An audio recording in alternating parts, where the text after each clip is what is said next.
Bonjour à toi, le Seigneur te bénisse. Toujours un plaisir de nous retrouver ensemble en semaine comme le dimanche pour célébrer notre Dieu. On va entrer dans la parole de Dieu ce matin, on va regarder l'onction du Saint-Esprit. Qu'est-ce que c'est que l'onction du Saint-Esprit? En quel terme la parole de Dieu en parle? Et pourquoi est-ce que le Saint-Esprit nous est donné? Comment est-ce qu'on collabore avec lui? C'est un sujet long. On va voir ce qu'on peut voir ce matin. De façon à être comme outillé pour la semaine qui s'en vient. Amen. Ici, on est à l'école, on est outillé pour la semaine. Pourquoi? Parce que c'est en semaine que ça se passe. C'est en dehors d'ici que ça se passe. C'est en dehors des réunions que ça se passe. Les réunions sont des places d'édification, sont des places de guérison. Et lorsqu'on sort de nos réunions, on est tous ensemble, on est dans le monde, on est en mission. Est-ce que quelqu'un comprend ça? Et fais de quoi avec ce que Dieu te donne? Fais de quoi avec ce que Dieu te donne? On ne va pas passer notre temps à aiguiser nos couteaux, aiguiser nos couteaux, aiguiser nos couteaux et ne rien faire avec. C'est une exhortation pour en semaine être sensible au Saint-Esprit et pour donner une parole à quelqu'un, pour être sensible au Saint-Esprit et pour imposer les mains à quelqu'un, pour être sensible au Saint-Esprit et pour prophétiser, pour être sensible au Saint-Esprit et pour faire quelque chose. Amen. On est ici pour aiguiser nos âmes, on est ici pour se ressourcer, pour recevoir la guérison des cœurs, mais dès qu'on sort d'ici, on est en mission. Et on doit être mindé. Je vais faire quelque chose avec ce que j'ai reçu.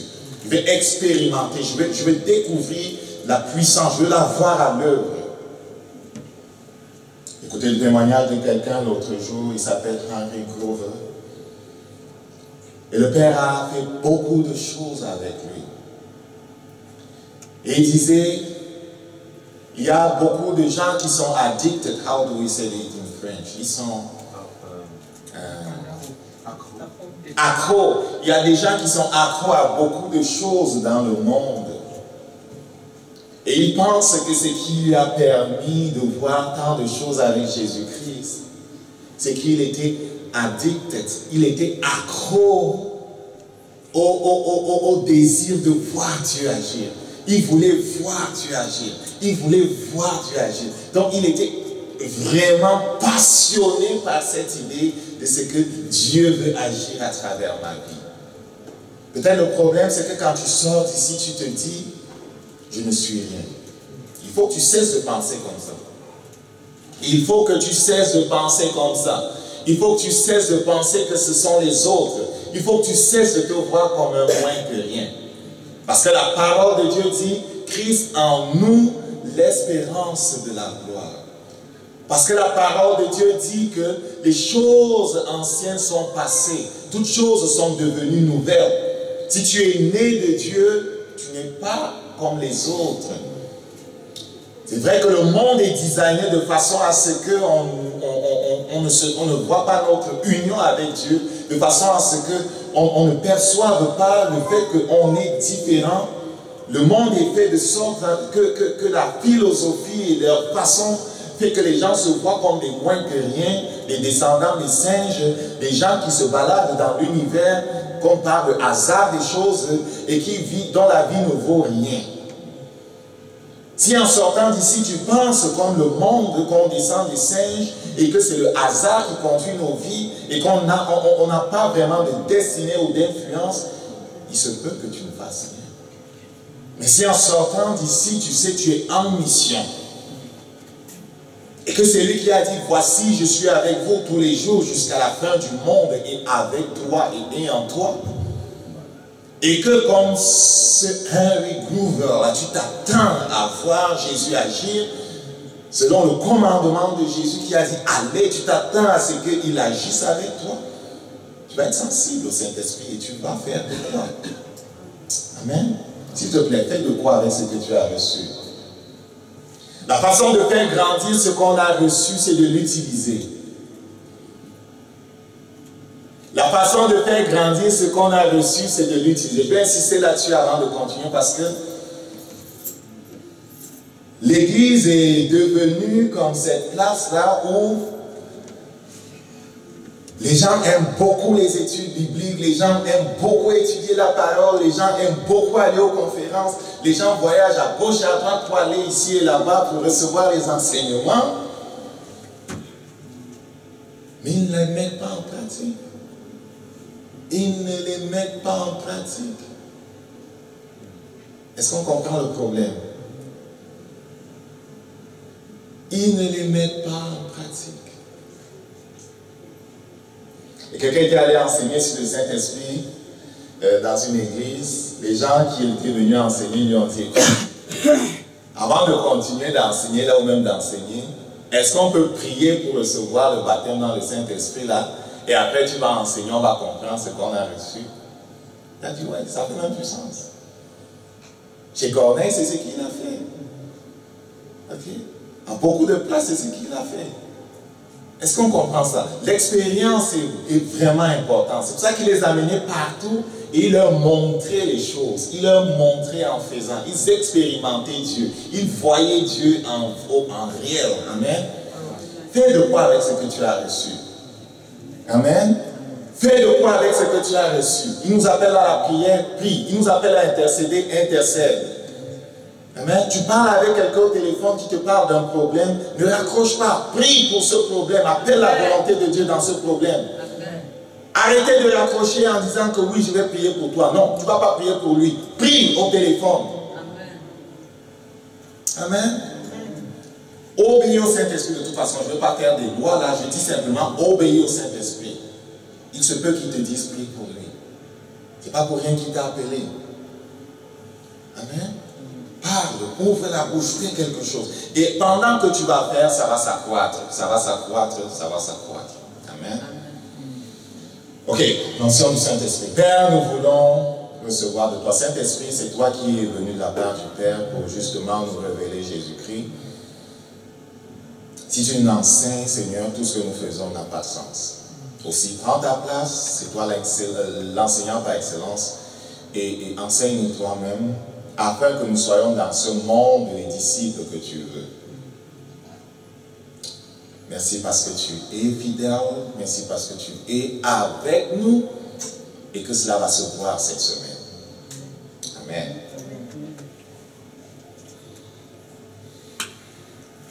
Que veut dire onction?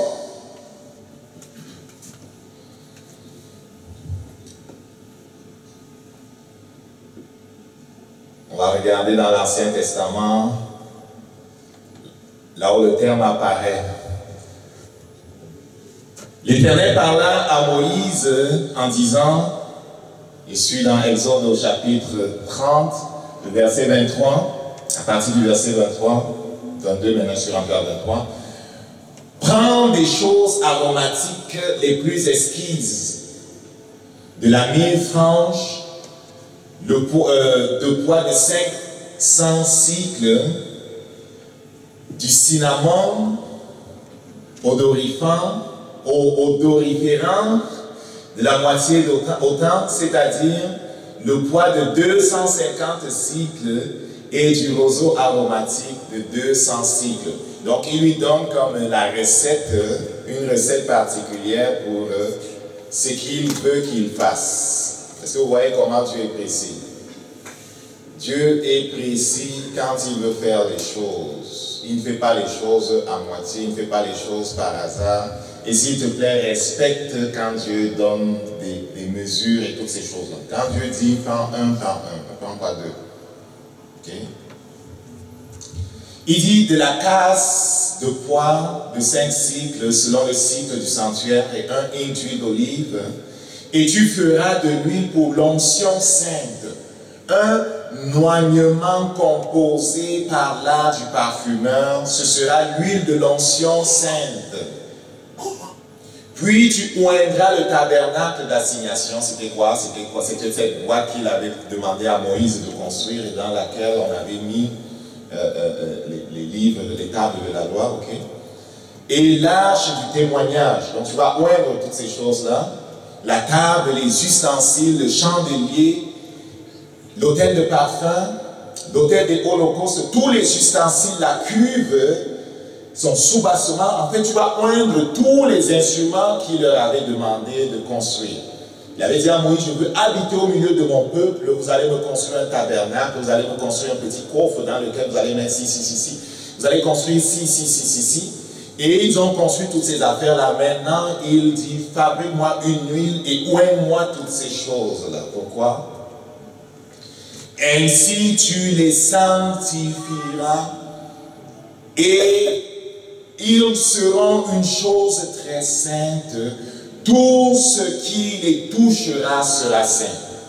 À quoi servait alors l'huile à ce moment-là? À sanctifier tous les instruments du temple qui avaient été construits, pas du temple, tous les instruments du tabernacle qui avaient été construits par Moïse, afin que ce soit mis au service de notre Dieu. L'oignement avec l'huile a permis de mettre à part les ustensiles afin qu'elles servent au service de Dieu. Ces ustensiles, on ne pouvait pas les utiliser pour faire autre chose. Elles étaient mises à part pour Dieu.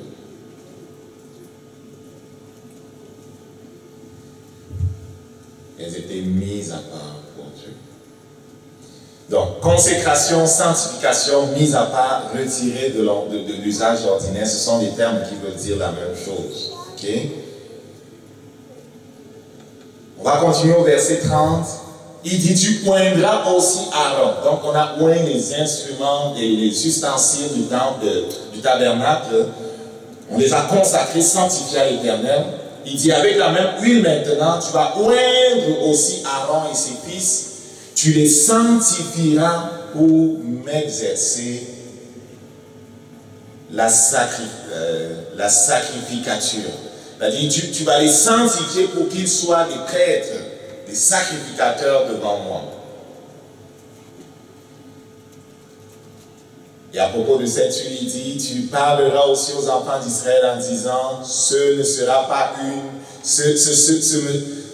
ce me sera une huile sainte en onction en vos âges. On n'oindra point la chair d'aucun homme, et vous n'en ferez point d'autre de même composition. Elle est sainte, elle vous sera sainte. Quiconque composera un oignement semblable et qui mettra sur un autre sera retranché d'entre ses peuples. C'était interdit de faire avec la même composition une huile semblable à celle-là. C'était interdit de la mettre sur quelqu'un que Dieu n'avait pas choisi. C'était interdit de la mettre sur un profane, sur n'importe qui. Il fallait que Dieu donne son ordre avant que, ou la chose, comme les instruments de l'adoration, les instruments du tabernacle, ou la personne, comme les sacrificateurs Moïse et, Aaron et ses enfants avaient été points. Il fallait que Dieu décide avant que l'on fasse l'onction.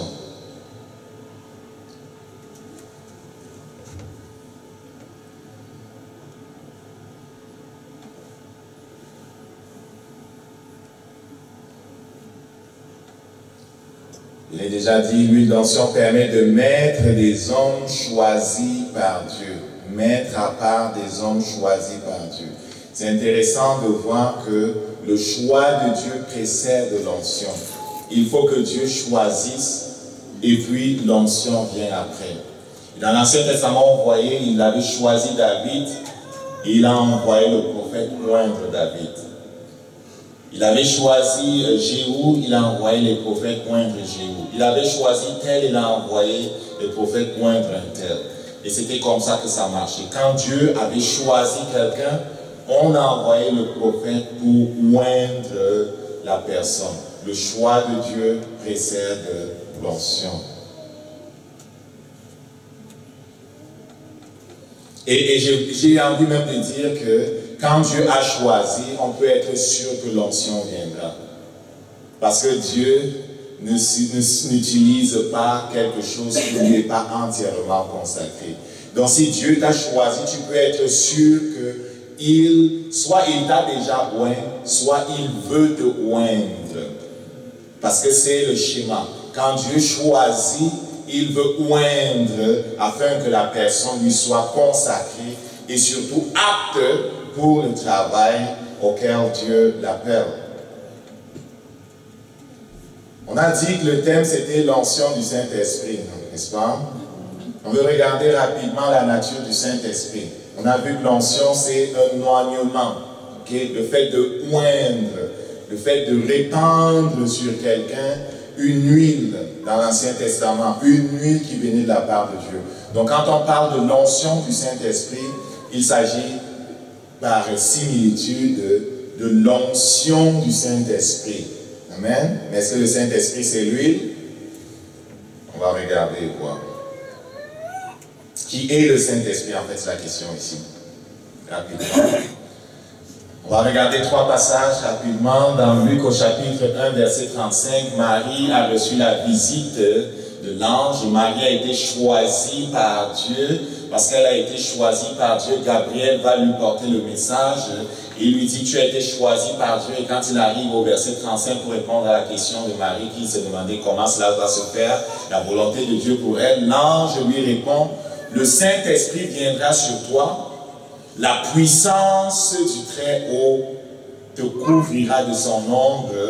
C'est pourquoi l'enfant qui naîtra de toi sera appelé fils de Dieu. Il dit, le Saint-Esprit, et tout de suite après, il dit, la puissance du Très-Haut. Donc il y a une relation entre le Saint-Esprit et la puissance du Très-Haut. Mais est-ce que le Saint-Esprit, c'est la puissance du Très-Haut?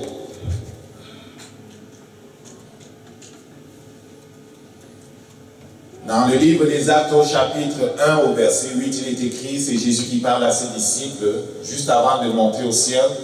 Les disciples lui posaient la question quant à savoir si c'est maintenant qu'il devait établir le royaume d'Israël, la restauration.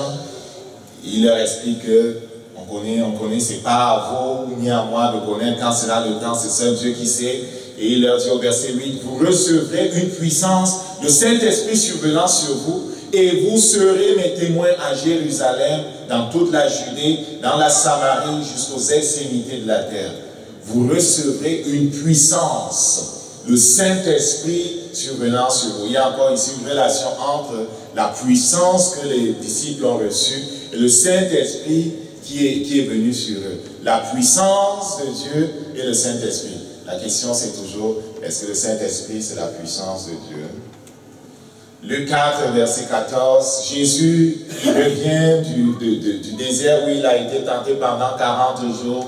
Il était conduit par le Saint-Esprit, il a été baptisé par le Saint-Esprit après le baptême d'eau, baptisé par le Saint-Esprit, amené par le Saint-Esprit dans le désert. 40 jours de jeûne et de prière. Il revient, le Saint-Esprit dit ici, Jésus, revêtu de la puissance de l'Esprit, retourna en Galilée. Et sa renommée se répandit dans tout le pays d'alentour. Pourquoi? Parce qu'il se passait des choses extraordinaires. Il se passait des choses extraordinaires. C'était un rabbin différent des autres rabbins. La puissance de l'Esprit de Dieu était à l'œuvre dans son ministère. Mais est-ce que le Saint-Esprit, c'est la puissance de l'Esprit?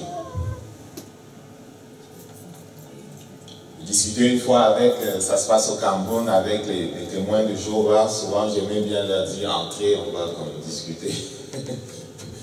Et ils disaient que le Saint-Esprit, c'est la puissance de Dieu.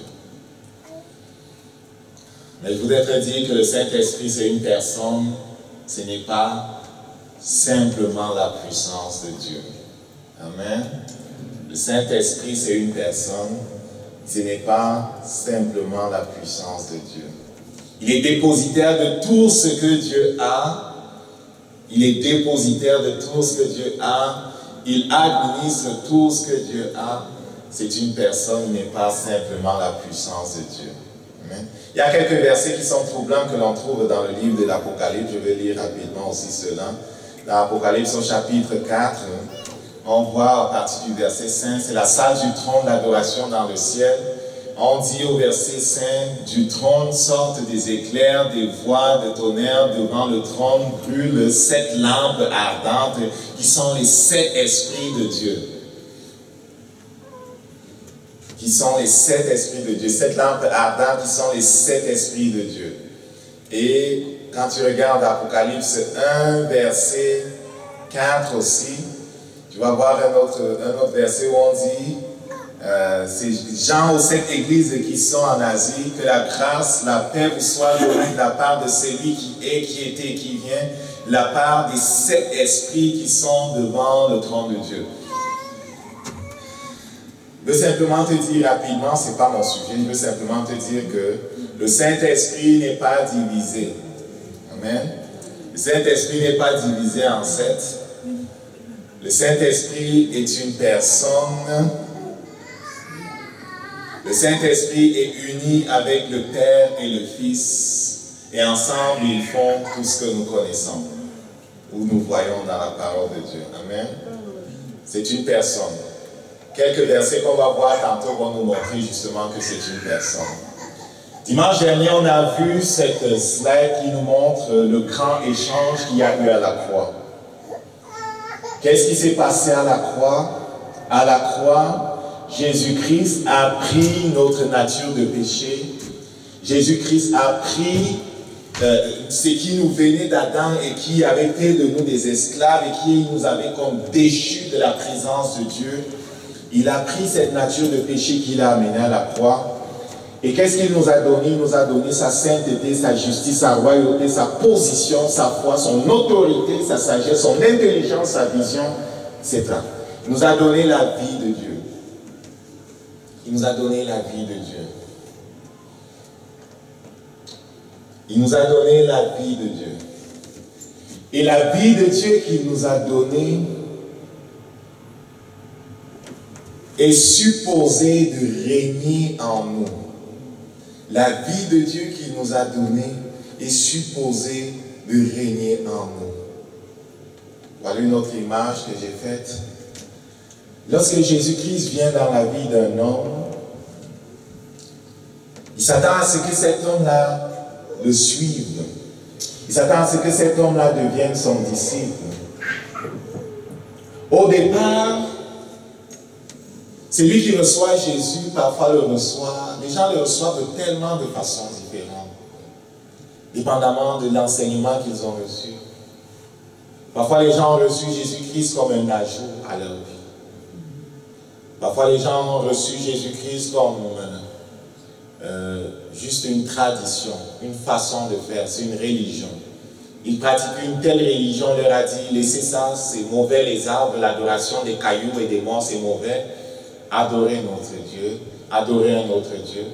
Et ils le reçoivent vraiment comme une pratique simplement. Un peu comme les Romains ont reçu l'évangile quand on leur a enseigné, ou quand on leur a enseigné l'évangile en leur disant, ah, vous n'avez pas besoin de débarquer toutes vos statues. Athènes est plein de statues, ah, c'est pas grave, ne les débarquez pas. Hein? Et recevez ça autre chose en gardant toutes vos affaires. Et souvent les gens ont reçu donc Jésus comme un ajout. Et Jésus dans leur vie, je suis même généreux, n'est pas aussi gros que ma première image. La place que Jésus occupe dans leur vie n'est pas aussi généreuse que celle-là.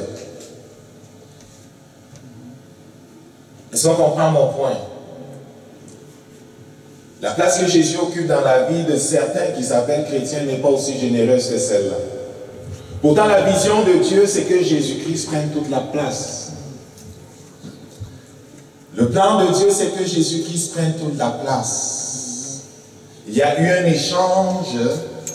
Il a enlevé nos péchés, nos iniquités, nos douleurs, nos souffrances, nos langueurs, notre folie, nos faiblesses, notre ignorance. Il a enlevé ce qui nous détruit. Et c'est ces choses-là qui nous détruisent, auxquelles on est tellement attachés, nos plans. Comment on voit notre vie. On est tellement attaché à ça parce qu'on pense que le succès vient de ce que je veux vivre ma vie d'une telle façon. Je veux faire ça. Peut-être je vais finir avec 2 millions dans un compte de banque, 3 millions, 4, 10 millions, peut-être 100 millions. Anyway, plusieurs maisons, plusieurs ceci, plusieurs cela. Je veux faire de grandes choses dans ma famille, je veux faire ta. Mais entre-temps que l'on faisait ça, on n'a pas permis à la sainteté de Dieu de régner, à la justice de Dieu de régner. On n'a même pas compris c'est quoi ça veut dire ces affaires-là. On n'a même pas compris c'est quoi la royauté, la position qui est celle de Jésus qu'on a reçue. On n'a pas compris c'est quoi l'autorité, on n'a pas compris c'est quoi la sagesse, on n'a pas compris c'est quoi l'intelligence, la vision qui vient de Dieu. On n'a pas compris c'est quoi la vie de Dieu. On n'a même pas voulu comprendre. Parce que le christianisme qu'on a reçu, c'était du type like me, comme sur Facebook. Like et on passe. Like my page. Et on passe. Et le Saint-Esprit dit, si un est mort pour tous, il est mort afin que ceux qui vivent ne vivent plus pour eux-mêmes, mais pour celui qui est mort et ressuscité pour eux. Et si Dieu t'amène ici, le Saint-Esprit règne en maître. Dans les deux cas, de toute façon, pour progresser de la place où Jésus n'est pas encore maître jusqu'à ce que Jésus règne en maître totalement parce qu'on est arrivé à cette position de disciple accompli, on a besoin du Saint-Esprit. Dis à quelqu'un, tu as besoin du Saint-Esprit. Tu as besoin du Saint-Esprit. Est-ce que tu as reçu le Saint-Esprit lorsque tu as cru? Pose la question. Est-ce que tu as reçu le Saint-Esprit lorsque tu as cru? C'est la question que l'apôtre Paul, lorsqu'il arrive à Éphèse, il pose à quelques disciples qu'il avait rencontrés. Il a parlé avec ses disciples et Paul qui a le discernement, je ne sais pas si tu sais ça, ce qui nous vient de Jésus, c'est le discernement aussi. Paul qui a le discernement, c'est-à-dire c'est faire la différence entre la source des choses. Il faut être capable de faire la différence entre la source des choses. Vous qui allez courir à Internet pour regarder les choses, Satan va vous piéger si vous ne savez pas faire la différence de quelle est la source de celui-là qui parle. Si vous ne savez pas sentir dans votre esprit qui est celui qui parle, qui est le maître de celui qui parle, vous allez boire de l'eau sale, vous allez être empoisonné. Et je prie que le discernement vienne. Parce que quand le Saint-Esprit vient, le discernement vient aussi. Donc il pose la question, avez-vous reçu le Saint-Esprit lorsque vous avez cru? Cette question nous montre qu'il est possible de croire et de ne pas avoir reçu le Saint-Esprit encore. Est-ce que quelqu'un comprend ça? Je ne te choque pas, n'est-ce pas? Il y a deux expériences. L'expérience de la nouvelle naissance est différente de l'expérience du baptême dans le Saint-Esprit. Et on a besoin du Saint-Esprit. On a besoin du Saint-Esprit en tant qu'enfant de Dieu parce que la vie à laquelle il nous appelle, on ne peut pas la vivre avec notre intelligence. Il te dit, si tu appuies sur ton intelligence, oublie-la. Quand quelqu'un est dans le besoin et qu'il faut imposer les mains, si tu t'appuies sur ton intelligence, si tu penses que c'est toi qui le fais, oublie ça. On ne déplace pas les montagnes avec notre intelligence. Est-ce que vous avez déjà compris ça, j'espère? Cela ne dépend pas de toi. Cela dépend de lui et de quelle place il laisse jouer dans ta vie. À propos du Saint-Esprit, Jésus a dit beaucoup de choses. Il dit, si vous m'aimez, gardez mes commandements. Il parlait à ses disciples avec qui il avait marché et qui avaient vu que Jésus était différent. Ils avaient vu que Jésus avait quelque chose. Ils avaient été envoyés par Jésus. Ils avaient expérimenté la puissance du Saint-Esprit. Et quand ils sont revenus, ils ont rendu leur rapport à Jésus. Ils disaient, même les démons sont soumis à ton nom. C'est extraordinaire. Cette femme-là, elle ne marchait pas. Elle a commencé à marcher. Waouh!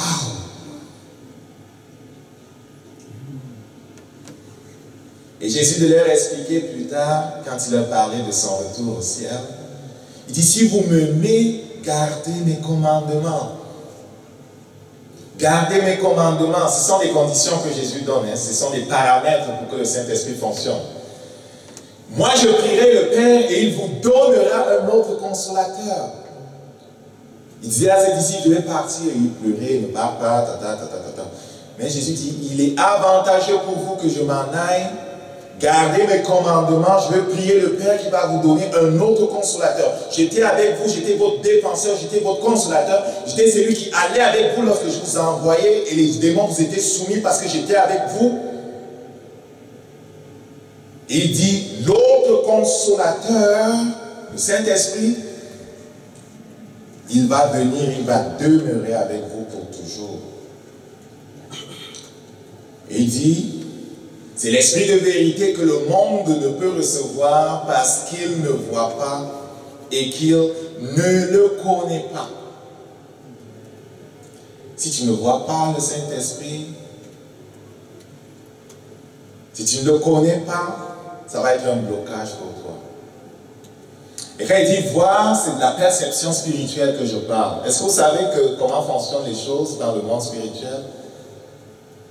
Quand Jésus dit, lorsque vous demandez quelque chose par la foi, croyez que vous l'avez reçu.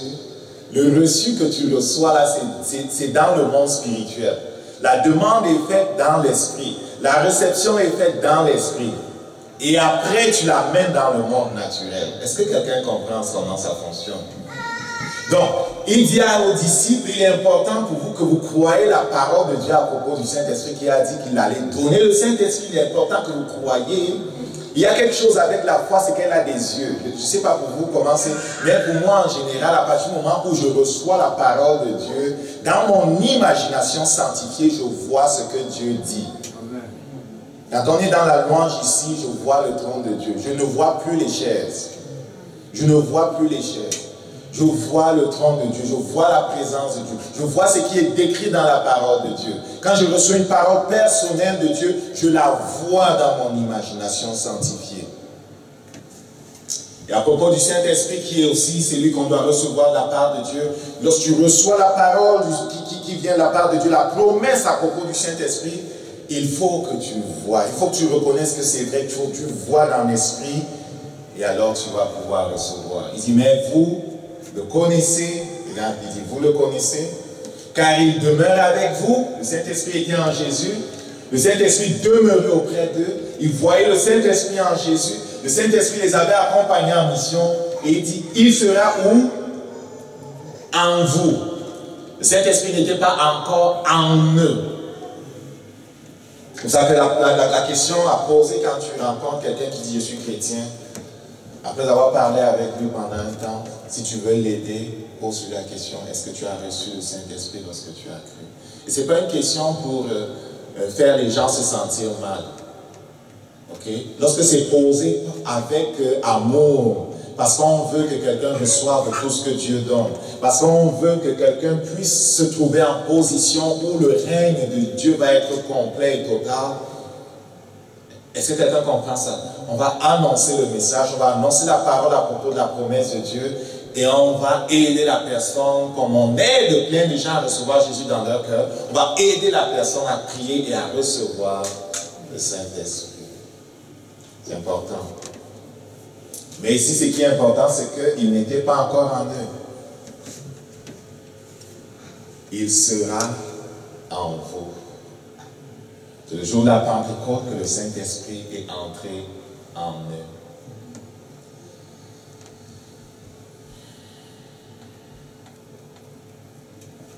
Dans Actes chapitre 8, c'est le ministère de Philippe. Dans la Samarie, il est un des disciples de Jésus qui était dehors, en mouvement, il conquérait le terrain, il était soumis au Saint-Esprit. Le Saint-Esprit a fait écrire ici par la main de Luc ceci. Quand il eut cru Philippe, qui leur annonçait la bonne nouvelle du royaume et de Jésus-Christ, hommes et femmes se firent baptiser. Voilà des gens qui ont cru, voilà des gens qui ont été baptisés au nom de Jésus-Christ. Amen. Hommes et femmes se firent baptiser.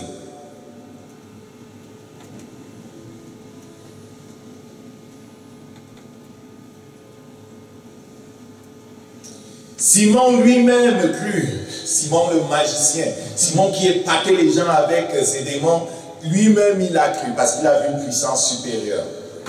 Après avoir été baptisé, il ne quitta plus Philippe et il voyait avec étonnement les miracles et les grands prodiges qui s'opéraient. Les apôtres qui étaient à Jérusalem ayant appris que la Samarie avait reçu la parole de Dieu, y envoyèrent Pierre et Jean. Ceux-ci arrivèrent chez les Samaritains, prièrent pour qu'ils reçussent le Saint-Esprit. Amen. ils arrivent et ils prient afin qu'ils reçoivent le Saint-Esprit. Au verset 16, le Saint-Esprit dit quoi ici? Le Saint-Esprit a dit, car il n'était pas encore descendu sur aucun d'eux, ils avaient seulement été baptisés au nom de Jésus-Christ. Il y a deux expériences. Amen. Deux expériences à laquelle Dieu appelle l'homme. La première, c'est la nouvelle naissance qui est l'œuvre du Saint-Esprit. Notre esprit est recréé en Jésus-Christ. Elle est différente du baptême dans le Saint-Esprit. Celui qui est né du Saint-Esprit, celui qui est né d'en haut, n'est pas forcément baptisé dans le Saint-Esprit. Comment je sais que je suis baptisé dans le Saint-Esprit? Ben, si tu as demandé, comme pour le cas de la nouvelle naissance, à Dieu, à Jésus de venir en toi, ou à Jésus de te baptiser par celui qui baptise, ou si ça s'est passé comme chez Corneille, c'est tombé sur toi tout simplement sans que tu me demandes, ben, tu vas le savoir. Amen. Mais la majorité n'ont pas été enseignés comme il faut, et la majorité ne connaissent pas qui est le Saint-Esprit et comment il fonctionne. Jésus introduit ses disciples au Saint-Esprit en des termes précis. Dans Jean au chapitre 14, il dit, « Moi je prierai le Père qui vous donnera un autre consolateur qui demeure éternellement avec vous. » On a déjà lu ça. L'Esprit de vérité que le monde ne peut recevoir parce qu'il ne le connaît pas. Mais vous le connaissez, il demeure en vous, il viendra sur vous. Je ne vous laisserai pas orphelins, je viendrai à vous. Par ces paroles, Jésus-Christ nous parle de son union avec le Saint-Esprit. Jésus-Christ n'est pas le Saint-Esprit, mais le Saint-Esprit qui vient d'une certaine façon, parce que le Saint-Esprit et Dieu et Jésus sont unis, c'est Jésus qui revient à toi. Ok? C'est Jésus sans les limitations du corps naturel qui revient à toi. Il dit, je viendrai à vous, à travers le Saint-Esprit, bien sûr. Encore un peu de temps, vous ne me verrez plus, mais vous me verrez, car je vis, et vous vivrez aussi. Au moment où il leur parle, ils ne vivent pas encore, les amis. Comprenez bien, le Saint-Esprit ne vit pas encore. Au moment où il leur parle, ils ne vivent pas encore. Au moment où il leur parle, l'Esprit n'est pas encore transformé. Comprenez bien, les amis. Au moment où il leur parle, l'Esprit n'est pas encore transformé. Amen. L'Esprit n'est pas encore recréé. Ok? Vous vivrez, vous allez être recréé par la puissance du Saint-Esprit et vous allez recevoir le Saint-Esprit qui va venir vivre en vous. À ce jour-là, vous connaîtrez que je suis dans le Père, vous êtes en moi, je suis en vous. Et ce que fait le Saint-Esprit, c'est qu'il permet cette union parfaite du disciple avec le ciel. Et le Père me disait hier que la chose dont on doit être conscient, c'est qu'il est en nous. Est-ce que tu sais que Jésus-Christ est en toi? Regarde ce qu'il dit. Vous êtes en moi, il dit quoi? Je suis en mon Père, vous êtes en moi, je suis en vous. C'est une union parfaite. Quand tu vas aller en mission à partir de tout à l'heure, là, quand on va sortir, n'oublie pas qu'il est en toi. L'autre veut te faire oublier qu'il est en toi. L'autre veut te faire oublier que tu as autorité sur les démons. L'autre veut te faire oublier que tu es un instrument entre les mains de Dieu. L'autre veut te faire oublier que Dieu veut toucher les gens vers qui il t'envoie. Jésus veut toucher plus que toi les gens vers qui il t'envoie. Jésus veut guérir les gens vers qui il s'envoie. Jésus-Christ veut guérir les cœurs des gens vers qui il t'envoie. Jésus-Christ a tellement besoin que tu lui prêtes ta main. Il a tellement besoin que tu lui prêtes ta bouche.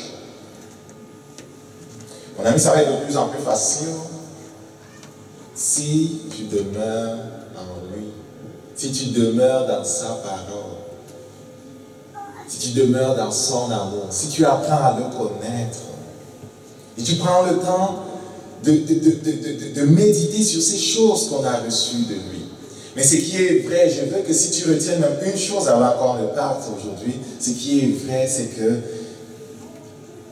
il veut te baptiser dans le Saint-Esprit si tu n'as pas encore été baptisé dans le Saint-Esprit. Et après, il veut, comme c'était le cas avec Philippe, il veut bouger les choses autour de toi. Il veut bouger les choses autour de toi. Cela ne dépend pas de toi, cela dépend de lui.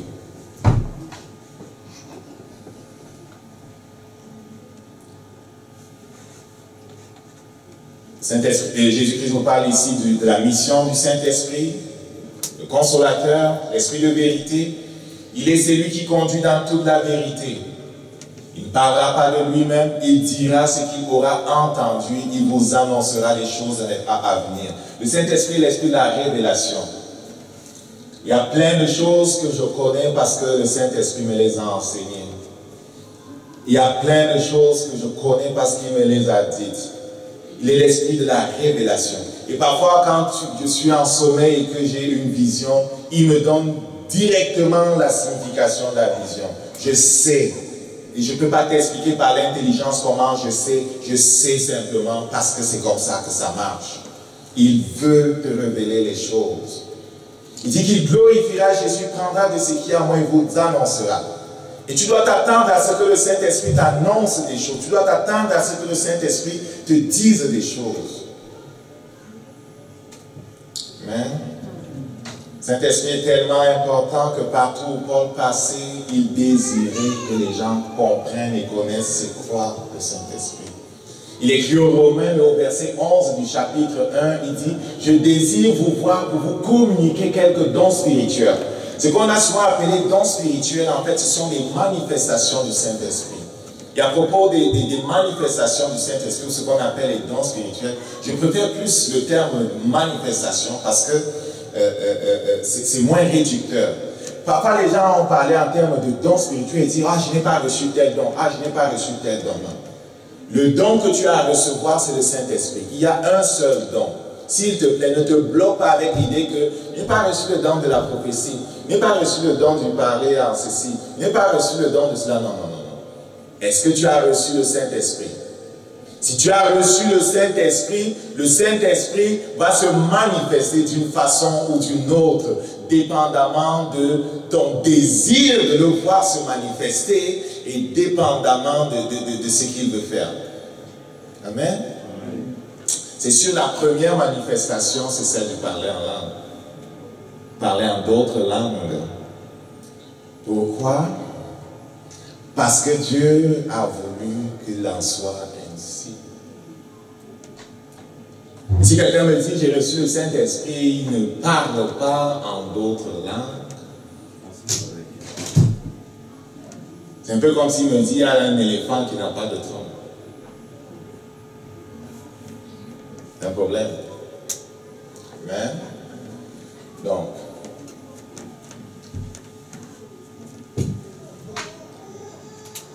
oui, il y a des cas particuliers où peut-être des gens, à cause de ce dans quoi ils ont trempé, la manifestation du Saint-Esprit va être bloquée par les esprits qui s'opposent à Dieu dans leur vie.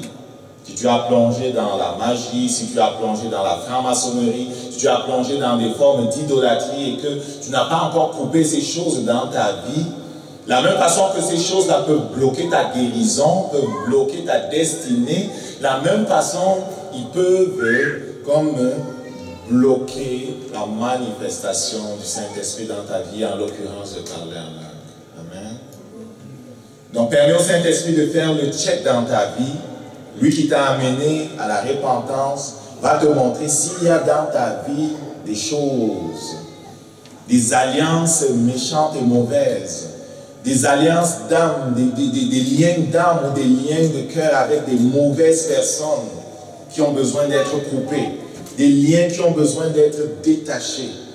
Parce que toutes ces choses qui foisonnent dans les ténèbres des cœurs et des subconscients sont potentiellement susceptibles de limiter l'expression de Dieu dans ta vie. Amen. Mais si ce ménage est fait et que Dieu règne en maître, les langues sont l'expression première qu'il nous a donnée. Pourquoi? Parce que c'est lui qui parle en langue. C'est lui qui parle en langue. Ne parle pas aux hommes, il parle à Dieu. Amen. Il nous a donné ça pour qu'on adore Dieu. Il nous a donné ça pour qu'on exprime dans le monde même notre destinée. Je me suis rendu compte que quand je loue, je prie en langue, il y a une dimension, oui, où je suis dans l'intercession, oui, où je suis dans la prière d'autorité, mais il y a une dimension où je suis dans la proclamation de ma destinée ou la destinée de l'Église. L'onction du Saint-Esprit est importante. Pourquoi? Parce que c'est le Saint-Esprit qui nous rend capables de vivre la vie de Dieu. Quand on parle de l'onction du Saint-Esprit, c'est le recouvrement que le Saint-Esprit, comment on dit ça? Il fait sur la vie de celui qui croit en Jésus. Il vient te recouvrir, il vient te recouvrir, il vient te remplir, il vient te remplir. Et lorsqu'on a reçu l'onction, on vit et on fait tout par l'onction. C'est pour ça qu'ici il est écrit, à propos de ceux à qui Jean écrivait, il dit, vous avez reçu l'onction demeure en vous. En fait, c'est le Saint-Esprit. Le Saint-Esprit demeure en vous, vous n'avez pas besoin qu'on vous enseigne. Mais comme l'onction vous enseigne toutes choses et qu'elle est véritable et qu'elle n'est point mensonge, demeurez en lui selon les enseignements qui vous ont été donnés. Il y avait toutes sortes d'enseignements faux, il y avait toutes sortes de choses terribles qui étaient enseignées. Et Jean disait à cette église-ci, vous avez reçu l'onction, vous êtes capable de discerner, la vérité, le vrai du faux. Vous n'avez même pas besoin qu'on vous enseigne. L'onction qui vient t'enseigne, l'onction qui vient te rend capable. On a besoin du Saint-Esprit, on a besoin de son action dans nos vies. La vie qu'on est amené à vivre ne peut pas être vécue en dehors du Saint-Esprit. Regarde ici ce qu'il dit. Il dit, pour ce qui concerne, il dit à l'église de Corinthe, pour ce qui concerne les manifestations du Saint-Esprit, je ne veux pas que vous soyez dans l'ignorance. Dieu ne veut pas que tu sois dans l'ignorance à propos du Saint-Esprit, à propos des manifestations du Saint-Esprit, à propos de ce qu'on appelle l'onction du Saint-Esprit, qui est simplement un terme qui dit le fait d'avoir été baptisé dans le Saint-Esprit et de marcher sous sa couverture et de tout faire sous sa couverture. Lorsque tu marches et fais tout sous sa couverture, ce n'est pas l'homme, c'est Dieu. Et si c'est Dieu, il y a de l'effet. Amen. Il dit, je ne veux pas que vous soyez dans l'ignorance, on va finir avec ça. Il dit, le verset, il dit, je ne veux pas que vous soyez dans l'ignorance. Et il va poursuivre en leur expliquant les différentes manifestations du Saint-Esprit. Au verset 7, il dit,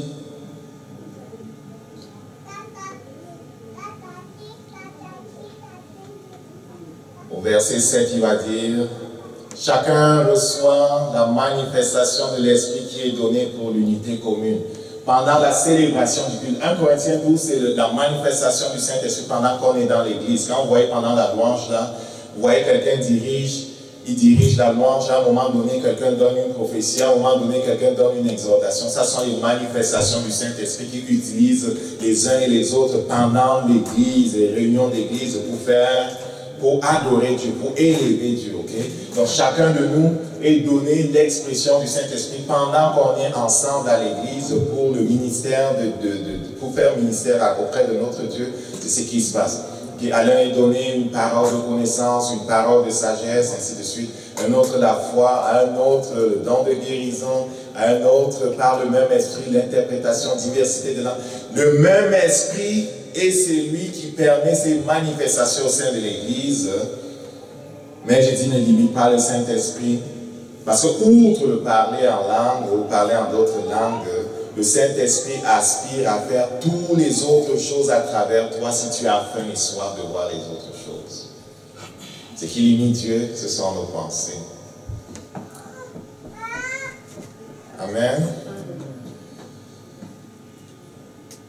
Si tu n'as pas reçu le Saint-Esprit lorsque tu as cru, il faut que tu demandes, c'est Jésus qui baptise dans le Saint-Esprit.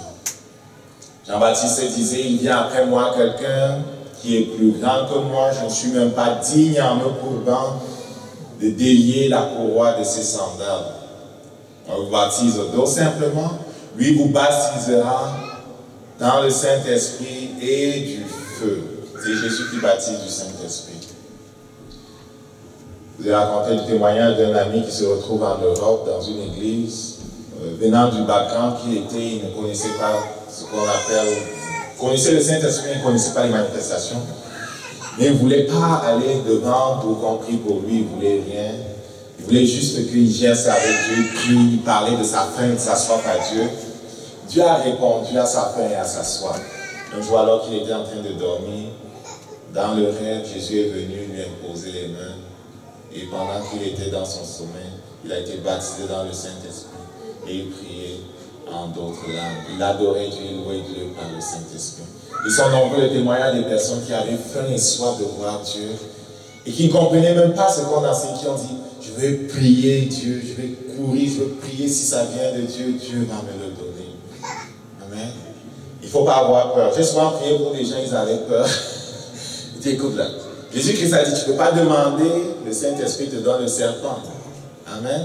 Et ceux qui ont là dehors, toutes sortes de gens qui se disent qu'ils sont de Dieu, ils ne sont pas de Dieu, ne va jamais vers eux. Amen. Amen. Ne va jamais vers eux. Il faut que le Saint-Esprit te dise, va vers cette personne pour que tu ailles vers cette personne.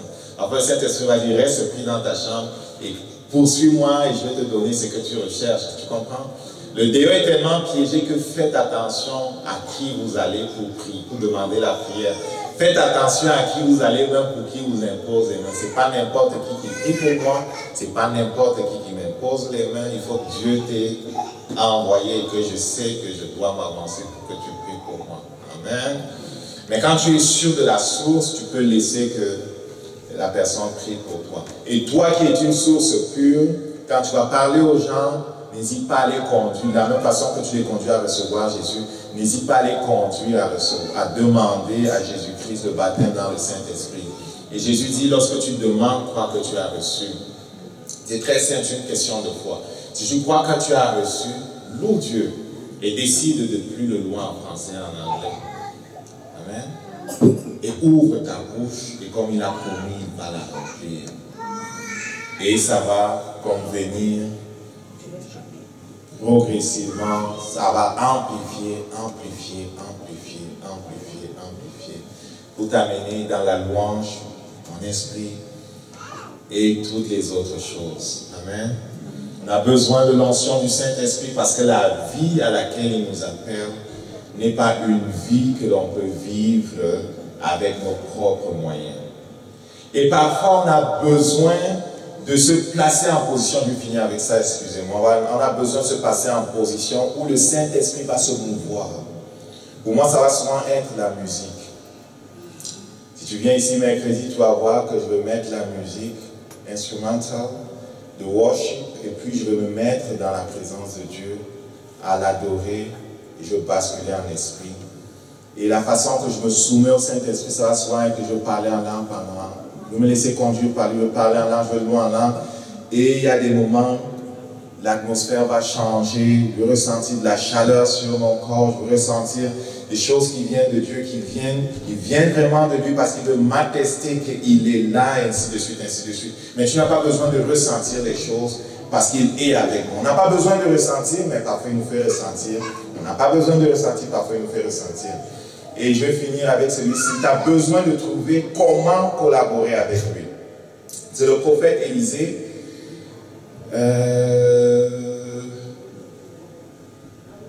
Josaphat était allé en guerre avec un autre roi, le roi d'Israël. C'était un roi qui n'aimait pas Dieu. Et tous les prophètes de ce roi-là prophétisaient qu'ils vont battre Édom. Alors Josaphat lui dit, est-ce qu'il n'y a pas ici un autre prophète? Et on fait venir donc Élisée, le fils de Shaphat. C'était lui qui était le serviteur d'Élie, bien sûr. Et regarde, la parole de l'Éternel est avec lui, le roi d'Israël, Josaphat, le roi d'Édom, descendirent auprès de lui, donc ils s'en vont rencontrer Élisée. Et regarde ce qu'Élisée va faire. Élisée déjà reprend l'autre roi parce qu'il dit que pourquoi tu viens vers moi, tu adores les autres dieux, le roi d'Israël, pourquoi tu viens vers moi. Anyway, Quand ils se décident donc de les aider, le prophète Élisée, de consulter Dieu pour eux, regarde ce qu'Élisée dit. Vous pouvez sauter la place.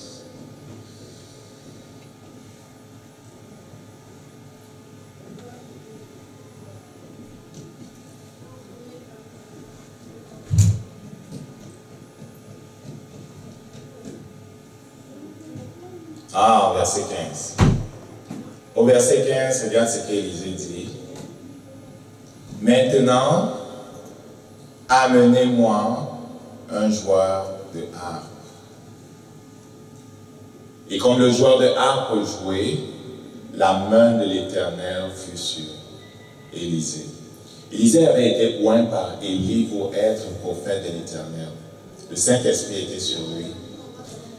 Il voulait consulter l'Éternel pour les deux rois qui étaient venus le voir. Il dit, amenez-moi un joueur de harpe. Dans ta marche avec Dieu, dans ton intimité avec Dieu, tu vas apprendre